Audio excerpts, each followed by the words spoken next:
Ô Max, agora um pouco, até saindo um pouco da política, indo pro lado pessoal, alguma história, o meu canal é um canal de guerreiros, a gente passa por muita dificuldade, e uma das coisas que o guerreiro mais faz é superar desafios. Na sua história pessoal, teve alguma história de superação, assim, que você possa, porque às vezes você pode falar, incentivar alguém que está passando por algum problema, né, ter uma mentalidade diferente de como reagir a isso. Ô, Flávio, eu falo que a vida não é uma estrada uniforme, né? Não é Nunca não, foi. não é não, é guerra o tempo inteiro. Cheio de curvas, ondulações, mas a gente tem que viver da melhor forma possível, que é o maior presente que a gente recebe de Deus, né? Então, os desafios, eles surgem diariamente. Diariamente, tem muito. Como nós temos essa questão comum da música, da paixão da música, Sim, sim. e da questão épica, né? Dos espartanos, inclusive. Os guerreiros, isso aí. E essa aqui é novidade, acho que quase ninguém sabia. Só minha família que sabe que eu tenho uma paixão por esses filmes de Grécia, Roma. Bacana demais. Tem uma frase que fala assim, eu vou ver se eu lembro, dos espartanos: volte com o escudo, volte com o escudo ou sobre ele. Então, claro que nós não estamos falando de guerra, eu sou contra qualquer guerra, mas isso mostra, né, que a gente tem que enfrentar os desafios de frente. E ir até o final. E até o final, a gente não pode desistir jamais. Um que eu enfrentei, eu até fico muito comedido para falar essas coisas, mas como se tornou público, e também interferiu na minha vida pública, foi ter curado, é uma graça que eu recebi, porque Deus continua fazendo os milagres diariamente. Amém. E foi ele, com São Judas Tadeu, que eu sou devoto, virei devoto, foi ser curado de uma estenose crônica da subglótica, a garganta. Então, por isso, viu, gente, que eu tenho essa voz ainda meio afônica, mas o pessoal tem paciência comigo. E olha só pra você ver, justamente você que tocava flauta, né? Que é um instrumento que precisa, né? Precisa, e mais do que isso, né? A gente usa a profissão tanto de consultor como de vereador, muita fala. A oratória tá na sua profissão, né?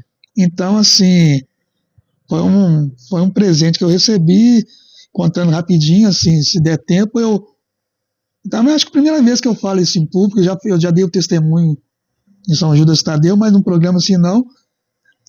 Em 2007 eu fui diagnosticado com essa estenose. Eu tenho uma displasia de pele, então, para meu canal lacrimal ele é entupido, então às vezes quando a pessoa acha que eu estou chorando, é bom que na política a pessoa acha que mas eu sou muito emotivo, né? Então começou a aparecer alguns entupimentos naturais, que nunca me atrapalhou em nada, mas quando apareceu da garganta, né? Vamos chamar garganta, certo. Aí é vital. Fechou, fecha a vida, né? Sim. E aí eu descobri isso em 2007. Qual que era o tratamento? Fazer cirurgias com anestesia geral para dilatar. E tinha o risco, né, de perder a voz. E é sintomático. Não é a voz, é perder a vida. A vida? A voz é mais grave, então. A voz é supérflua, né, no sentido assim do que eu tinha. Que fecha, nós temos 2 canais de alimentação e o canal que passa o ar. A estenose é no canal que passa o ar. Então eu descobri em 2007, carei de uma maneira muito natural, são os desafios da vida. Sim. E qual que era o tratamento? Então fazer essa cirurgia de dilatação. Como é o canal, é um tubo vital, anestesia geral. Eu comecei a fazer, Flávio, em 2007, muito tranquilamente, uma vez por ano. Qual que é o problema? Quando chegamos a 2021, o intervalo diminuiu, não era mais uma vez, porque eu sentia que já estava faltando ar, que quando eu tinha estenose, eu não conseguia, quando estava estrangulado, nem subir. Deve ser horrível, né? Deve ser horrível. Mas a gente, como bom espartano, a gente resiste. Metal forte, então a gente resiste. Eu coloquei isso, cara, tem que enfrentar. Mas quando eu já estava com dificuldade de subir escada, era hora de dilatar. Dilatar vai dar tranquilo. Então eu que sentia, tá faltando lá, vou dilatar. O problema é que encurtou essas intervenções, o período, né, o intervalo das intervenções cirúrgicas. Em 2021, começou em 2007, 14, 15 anos depois, para fazer essa dilatação, estava tendo um intervalo de praticamente 15 dias.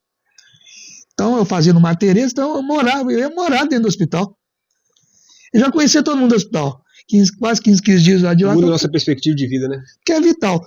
Aí eu falei, tá ficando complicado. E meu pai, infelizmente eu perdi meu pai muito novo, meu pai morreu com câncer, e antes dele falecer, nas últimas palavras, ele falou assim: Max, eu queria que você fizesse a cirurgia definitiva, que tinha uma possibilidade de fazer uma cirurgia, não essa dilatação, mas definitiva.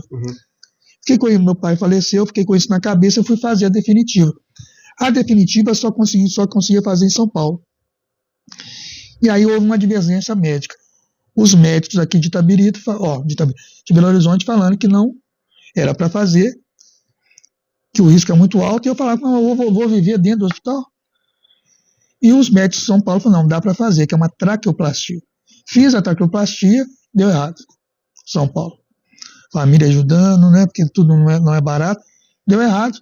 E eu fiquei com uma traqueostomia, né, tem a marca aqui, carrega minhas marcas. Marcas de guerra, marcas de batalha. Marcas físicas e marcas da alma são crescimento. Aí eu fiquei traqueostomizado quase um ano. Não era esperado eu sair da cirurgia de São Paulo para ficar curado, sair traqueostomizado. E quando você está traqueostomizado, você fica mudo. Então eu fiquei quase um ano como vereador mudo. Olha só. Né, e exerci da melhor forma possível, escrevia meu discurso, pedia os companheiros para ler o discurso, não senti falta, acho que não fiquei nada a desejar. Apesar que a gente sabe que tem outros vereadores aí que é praticamente mudo também. Na Câmara. Cada um, no seu caso é porque não foi uma imitação, tem outros que... Tem alguns que não gostam de falar, mas tu, às vezes, nos bastidores, bem, né? O importante é agir. Importante é agir. Aí então foi um período difícil de desafio, mas de muito crescimento, e hora nenhuma eu desisti. Resistência. Eu tentei fazer mais umas intervenções na ocasião de São Paulo, voltei para a equipe de Belo Horizonte, e aí um certo momento, depois de eu ter feito mais 5 intervenções cirúrgicas aqui, já no Mater Teresa, voltando de São Paulo, os médicos, sem eu saber, reuniram com a minha família e falaram, olha, felizmente não tem mais jeito. Ele vai ficar traqueostomizado pro resto da vida e mudo o resto da vida. Aí minha família veio falar, infelizmente não teve jeito e você tem que trabalhar o mental. Eu falei, não, meu mental tá...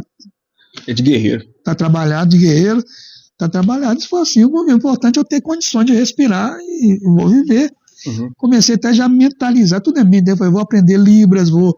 eu já tinha vivenciado um pouquinho de Libras com meninas. Olha só, hein? Eu falei, não, vou fazer tudo. Mas me deu um negócio que quando eu fiz a sessão de São Paulo, quando eles faziam intervenção, a voz voltava momentaneamente, depois a traqueia fechava outra vez, eu ficava mudo. Não dá para confiar em médico 100%. Então ela voltava e fechava. Aí nesse meio tempo, a história é longa, não vou contar, que nesse meio tempo eu comecei a frequentar São Judas Tadeu por causa do meu filho. Certo. E com o Padre Edivaldo. O Padre Edivaldo eu tive vários encontros, eu falo que ele foi um instrumento de Deus, do acaso, né? Nunca frequentei São Judas Tadeu, e o meu menino quis ir lá, eu chego lá, Padre Edivaldo, fui confessar, traqueostomizado, mudo, mas como é que você vai confessar mudo? Eu vou confessar via WhatsApp. Cheguei na igreja de São Sebastião, lotado lá a igreja, 5 padres, eu chego, Padre Edivaldo. Aí começou a ter essa relação toda, e eu me dá um negócio em São Judas, eu mudo, com o Padre Edivaldo lá, me dá um negócio, eu ligar os médicos da vez de São Paulo. Pedi para minha esposa para ligar, não tem como fazer nada, porque vocês falaram que mudo eu não ficaria, né?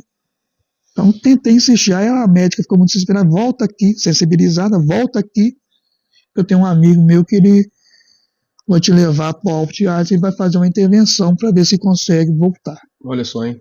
Aí eu fui, fez a intervenção, já tinha vários meses que eu não falava um A, quando saiu da cirurgia, ele coloca aqui, né, na traqueostomia, tampa, fala A, eu A. É uma emoção enorme, né? Nossa senhora, hein? Aí ele virou e falou assim, Max, ele falou assim, Max, deixa eu te falar uma coisa. Eu consegui voltar com a sua voz. Mas a sua traqueia está toda inflamada, com granulomas. Ela acabou, sua traqueia.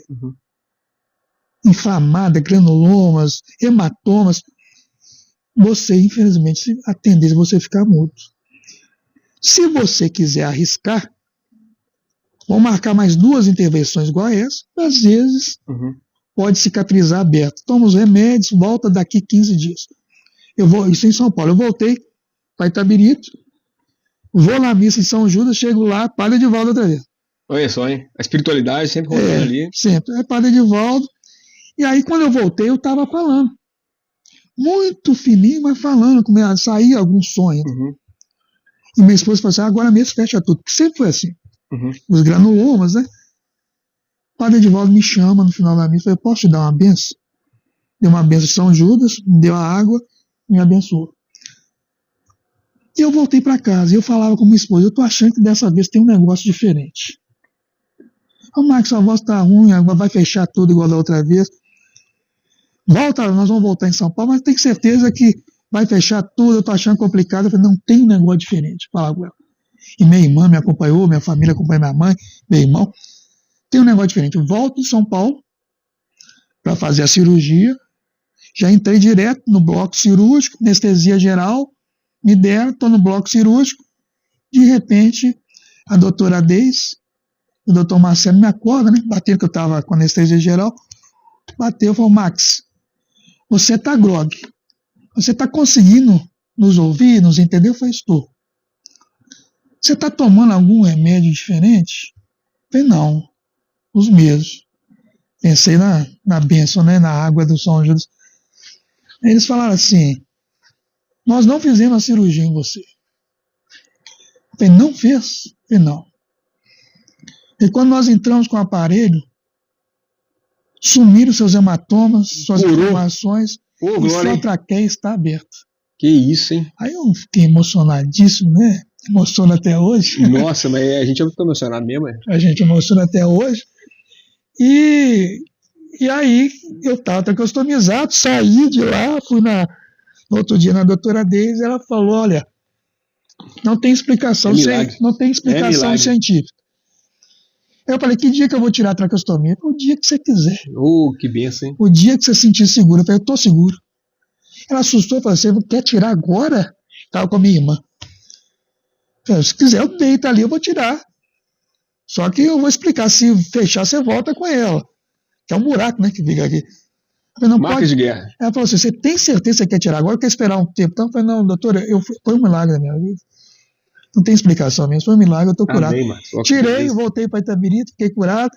Aí fui fazer os agradecimentos todos. Primeiro a Deus, ao Padre Edivaldo, à minha família.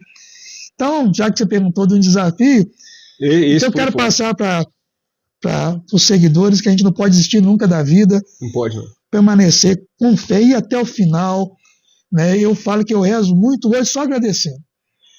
Porque quando o pessoal fala, sua voz está meio afônica, sua voz está assim, mas tem voz, meu amigo, tem voz. Pô, tá tem ótimo. voz diante do que eu tinha, né? Então, nossa senhora. Eu espero que fique aí, eu estendi um pouquinho, mas que fique esse bom exemplo. Não, com certeza porque ficou. Todo mundo merece e pode ter esses milagres. Mas não desistir. E nunca desistir. E milagres do dia a dia, que às vezes a gente nem vê acontecendo.